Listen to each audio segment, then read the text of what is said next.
Zee 24 तास एक पाऊल पुढे। आज कदाचित 5 बॉलर्स घेऊन टीम इंडिया मैदानात उतरेल।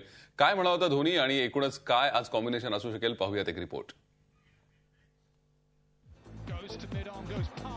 अफगाणिस्तान विरुद्धच्या पहिल्या मॅचमध्ये टीम इंडियाची चांगलीच दमछाक झाली।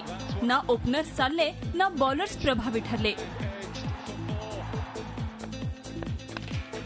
म्हणूनच आता गतविजेत्या इंग्लंड बरोबर खेळताना कॅप्टन धोनीला विचारपूर्वक प्लेयर्सची निवड करावी लागणार आहे।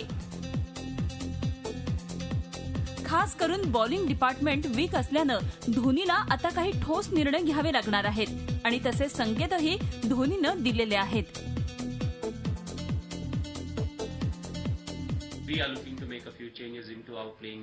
टीम मध्ये काही बदल केले जाण्याची शक्यता आहे। टीम मध्ये करण्यात येणारे बदल आगामी वाटचालीसाठी फायदेशीर ठरतील। अफगाणिस्तान विरुद्धच्या मॅचमध्ये धोनी 4च बॉलर्स घेऊन खेळला होता। यातील अनुभवी झहीर खान पूर्णपणे फ्लॉप ठरला। यामुळे कामचलाऊ बॉलर्सवर अतिरिक्त ताण पडला। बॉलर्सच्या प्रभावहीन कामगिरीमुळे नाही म्हणता अफगाणिस्तानसारख्या दुबळ्या टीमनं तब्बल 136 रन्सचा टप्पा गाठला।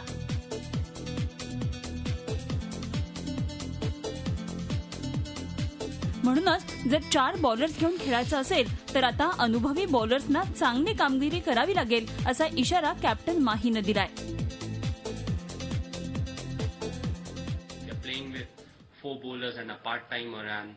4 बॉलर्स घेऊन खेळताना एखादा बॉलर अपयशी ठरला तर कामचलाऊ बॉलरवर अतिरिक्त ताण येतो। म्हणूनच अनुभवी बॉलर्स आता चांगली कामगिरी करतील अशी आशा आहे। दरम्यान टीम इंडियाची आता खरी परीक्षा सुरू होणार आहे आणि भारत सुपर 8 मध्ये दाखल झालाय। म्हणूनच इंग्लंड विरुद्धच्या या मॅचमध्ये धोनीला टीम मध्ये बदल करण्याची संधी आहे।